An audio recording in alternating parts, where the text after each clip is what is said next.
예, 오늘의 증시 브리핑 시작하겠습니다. 오늘도 시장이 올라갔는데 사실 양시장 다 우리나 미국도 마찬가지고 조금 저항대 또 느낄 만한 자리였거든요. 그러니까 미국은 주봉에서 보면 200주선은 잘 지지가 됐지만 보시다시피 40주선 계속 저항이 되는 자리까지 올라와서 향후에 어떻게 될까 좀 궁금한 자리였고, 또 이제 나스닥 시장을 놓고 본다라면 계속해서 이 위치, 그러니까 이제 60월선에서는 이제 다행히 지지가 되긴 했지만 장기 추세선으로 보면 50월선을 돌파가 되고 그게 지지선으로 바뀌어야 되거든요. 그래서 좀 불안정한 반등이 좀 이어지고 있는 측면은 있죠. 예, 그렇지만 전체 워낙 수급이 좋다 보니까 계속해서 이제 밀고 가는 그런 모습이 나타나고 있습니다. 근데 이제 코스피는 지금 121선, 121선이 이틀 연속해서 이제 저항으로 작용을 했고, 코스닥 같은 경우는 이제 61선이 또 와서 부딪혀 있는 그런 상태거든요. 그러니까 61선이 여기서 이제 내려가면서도 지지선 역할을 잠깐 했던 이동평균선이라 여기서 이제 매도 물량이 또 만만치 않거든요. 그래서 대략적으로 2350, 코스닥은 700대 초반 이 정도가 좀 저항대였습니다. 그래서 이 구간에서 이제 힘으로 밀어붙일지 아니면 여기서 조금 매물을 좀 소화할지 이 부분이 이제 중요한 어떤 구간으로 왔다. 미국도 마찬가지로 S&P 500 지수가 중요한 고비가 왔다. 그런데 돈으로 밀어붙이고 있다. 그러니까 이렇게 이제 시장을 보면 될 것 같습니다. 오늘 올라갈 수 있었던 이유를 좀 생각을 해보면 그동안에 굉장히 좀 세게 안 좋은 얘기하던 사람들이 발언이 약간 톤다운이 됐어요. 예를 들면 이제 파월 의장 같은 경우는 가장 겁을 많이 먹었던, 걱정하던 시점이었잖아요. 근데 물가 안정 위해서 인기 없는 결정해야 된다. 그러니까 금리 더 올리겠다는 얘기죠.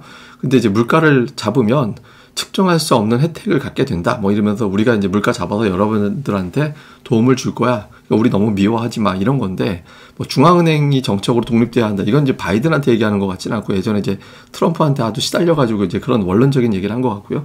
근데 어쨌든 파월이 무시무시한 발언을 하지 않을까라는 걱정이 있었는데 이제 그런 발언은 나오진 않았죠. 그리고 이제 JP 모건의 제이미 다이먼 회장 같은 경우도 금리가 6% 갈 수도 있다. 그러니까 예전에 금리 엄청나게 올라가고 경기 침체는 불가피하고 이렇게 발언했던 사람인데, 근데 이 사람도 좀 톤다운이 됐어요. 금리가 6% 갈 수도 있고 또 5%대까지 갔다가 멈출 수도 있고 확률은 반반이다. 그럼 이거 6% 갈지 안 갈지 모른다는 얘기잖아요. 그리고 이제 5%대까지 일단 올린 뒤에 금리 인상이 어떤 영향을 주는지 일시 정지해놓고 좀 봐야 된다. 그게 이제 한 분기 또는 두 분기 정도의 시간을 두고 봐야 된다라는 이야기를 했거든요. 그러니까 경기 침체 간다라고 단정을 안 해요. 그러니까 이 발언에서는. 그러니까 이런 얘기를 좀 하는 걸로 봤을 때는 조금 센 발언하던 사람이 발언이 약해졌다라는 거는 최근에 긍정적인 지표, 예를 들면 물가가 내려가고 이런 것들을 본 게 아닐까? 어쨌든 그러다 보니까 이제 미국의 기준금리 전망이 상반기 중기준금리 전망인데 상반기 금리 2번 올릴 것 같고 2번 올린 거 합쳐봐야 0.5%포인트밖에 안 올릴 것 같다. 그게 지금 0.25에서 0.50 이 정도 올릴 확률이 전체 거의 60% 정도 돼요. 60% 가까이 되고 0.75 이상 올릴 확률은 34.4% 정도밖에 안 되거든요. 그러니까 투자자들이 긴축이 세게 안 가겠구나. 하반기에 정말 이렇게 가면 인하할지도 모르겠다. 이렇게 기대를 하게 되고 금리를 천천히 올릴 것 같으니까 달러화에 대해서는 매도 포지션이 증가해서 달러 인덱스가 계속 하락할 거야. 그러니까 돈이 좀 다른 쪽으로 빠져나가서 돈 쥐고 있는 것보다 투자하러 돌아다닐 것 같다. 그러니까 이런 분위기가 만들어진 거죠. 그러니까 이게 이제 시장을 지금 근본적으로 올리고 있는 그런 동력으로 볼 수 있겠습니다.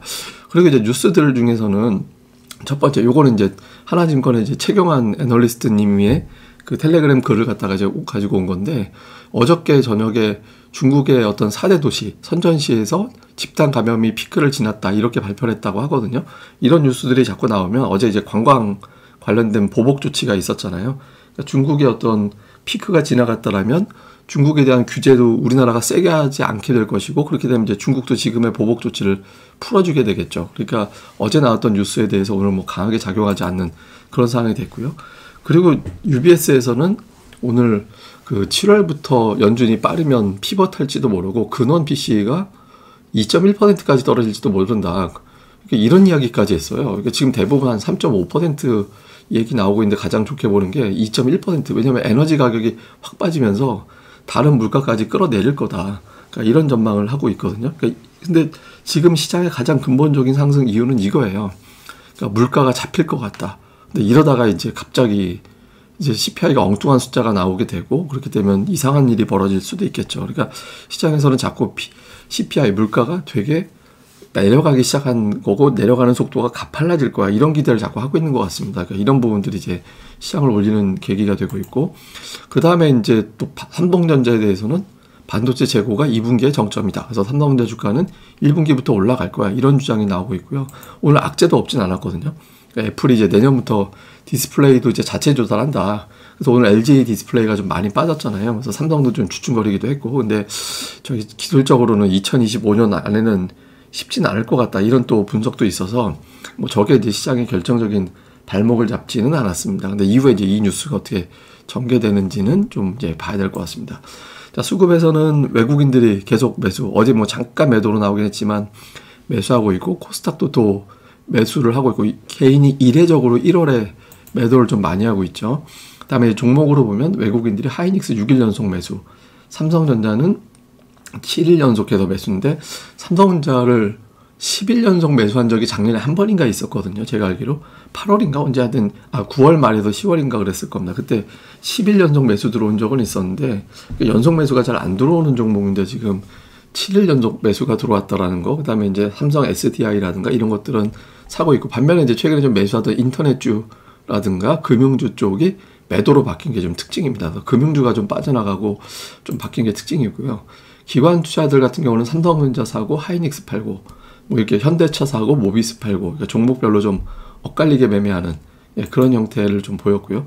코스닥 쪽에서는 이제 2차 전지가 다시 외국인들한테는 이제 매수 대상으로 또 들어왔고, 그렇게 들어온 게 있었고, 그 외에는 뭐 이렇게 게임주 쪽에 매수가 좀 많이 포진해 있었습니다. 이게 이제 특징이었고, 기관 같은 경우는 엔터주, SM, JYP, YG 엔터, 그러니까 엔터 3인방을 동시에 다 매수한 건 되게 오래간만이었거든요. 그래서 이게 이제 매수로 들어온 게 오늘 기관 투자자들의 특징. 그다음에 2차 전지 쪽도 역시 또 고르게 다 매수했다. 2차 전지와 엔터주 쪽에 공을 들인 게 오늘 이제 기관의 특징이었습니다. 자, 이외 이슈를 보면 지금 연준은 되게 겁을 계속 주는데 주식시장은 말이 안 통해요. 그냥 밀고 올라가는 거예요. 어차피 숫자로 봤다, 우리는 숫자로 봤는데 뭔 소리야, 어차피 피벗 할 거잖아. 자꾸 이렇게 가고 있거든요. 근데 어느 순간 이게 이제 현타가 갑자기 오는 순간이 올 수도 있습니다. 이게 CPI가 될 수도 있고 주후반에 나오는 기업들의 실적이 될 수도 있거든요. 그러니까 이제 시장에서는 연준 뭐 네가 이 판 깰 거야라고 이제 압박을 주는 흐름도 이제 있긴 합니다. 근데 어쨌든 연준이 아무리 세게 얘기를 해도 계속해서 안 먹힐 거냐, 이게 언제까지 이럴 거냐, 이 기준은 나스닥이 다우보다 더 많이 올라가는 그런 구도가 계속 이어질 건지로 확인해 보면 되거든요. 요거 하나. 그러니까 지금 실제로 나스닥이 제일 많이 오르고 S&P 500 다우지, 요 구도가 돼야 한국을 비롯해서 아시아 증시에 좀 유리한 구도가 되거든요. 요 구도가 좀 지속성이 있는지. 그 다음에 이제 만기일 이후에 종목 구도. 그러니까 만기일 전까지는 오늘 살짝 좀 변하긴 했습니다만은 수출 대형주들이 강세를 보였고 12월 강세 종목들이 좀 주춤거렸잖아요. 근데 오늘 움직인 종목들은 또 12월의 종목들이 또 돌아가면서 또 움직였거든요. 근데 큰 흐름으로 보면 뭐 경기, 수출, 대형주 이런 것들이 일관성 있게 올라가고 나머지는 순환으로 도는 이제 그런 구도였는데, 만기일 지나고 나서 이제 대형주 수급이 풀리고 나서 이제 어느 쪽으로 또 가닥을 잡을 거냐, 요게 이제 내일장 이후에 이제 구도가 되게 중요한 것 같습니다. 오늘 뭐 특징주는 상승 종목이 압도한 날 뭐 특징주 얘기하는 건 의미가 없는 것 같아서 요거 이제 다음으로 보도록 하겠습니다. 그리고 오늘의 차트는 이건 뭐냐면, 그러니까 미국의 가계 저축액이거든요. 오늘 그 하나증권 애널리스트님이 공유한 그림이어갖고 제가 한번 가져와 봤는데, 그 코로나 이후에 이제 저축액이 이렇게 늘어났다가 이게 지금 떨어지고 있는데 물가는 계속 올라가고 있으니까 비용은 계속 지출이 나갈 거잖아요. 그래서 이게 올해 상반기 넘어가게 되면 코로나 때 저축했던 걸 다 쓰게 될 거다. 그러면 이제 소비가 줄어들게 되는 거잖아요. 그렇게 되면 소비가 준다라는 거는 물가 하락 압박이 더 세질 수도 있거든요. 좋게만 본다라면. 그러니까 올해 하반기에는 물가가 더 내려갈 가능성도 있다. 대신 이제 소비가 위축되는 거니까 기업들의 실적은 나빠질 수도 있는 거죠. 그러니까 연준이 속도 조절을 어떻게 하느냐. 연준이 계속해서 금리를 올리고 유지를 하는 구도가 된다라면 물가는 빨리 빠지겠지만 경기 침체에 대해서 걱정을 하는 단계가 올 수도 있거든요. 그래서 연준의 어떤 조절이 상당히 중요한 시점이 되고 있는 것 같습니다. 이 부분 좀 좋은 점과 나쁜 점이 다 있는 차트라서 한번 제가 가지고 와봤고요. 그 다음에 이제 오늘 그 추억의 시리즈 옛날 카메라. 옛날에 이렇게 해서 기억나시는지 모르겠는데 뒤에다가 요 필름을 돌돌돌 말아가지고 껴서 한번 까딱까딱 하면서 했잖아요. 그러다가 이제 왼쪽에 보이는 이 카메라가 이제 버튼 이렇게 누르지 않고 자동으로 필름이 쑥쑥쑥 지나가고 화질을 맞추지 않고도 자동으로 초점 잡아가지고 찍어주는 그런 카메라가 나왔죠. 그리고 옛날에 이제 필름의 양대 산맥이 코닥 컬러하고 후지 필름이었잖아요. 이 두 가지가 양대 산맥이었는데 저 집에 보니까 저 필름으로 옛날에 찍었던 필름이 집에 있더라고요. 예, 근데 그거를 인화를 하면 도대체 어떤 인물들이 나올지 몰라서 제가 차막을 인화를 못하고 있는데, 그래서 어쨌든 옛날에 필름 보고 요거 기억나시면 아마 80년대까지 이게 좀 많이 사용이 되던 거니까 디지털 카메라 나온 게 90년대 이후 아닌가요? 그래서 요걸 아신다면 이제 좀 나이가 좀 되신 분들 이렇게 이제 생각하면 될 것 같습니다.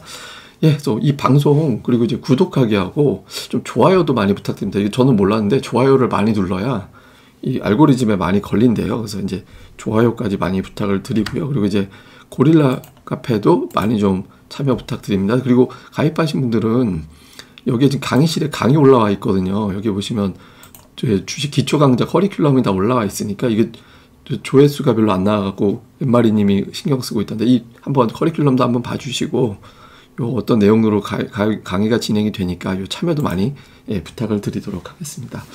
예, 그럼 또 오늘 하루 잘 보내시고요. 예, 저는 또 이제 다음 방송에서 뵙도록 하겠습니다. 좋아요와 구독하기도 많이 부탁드립니다. 감사합니다.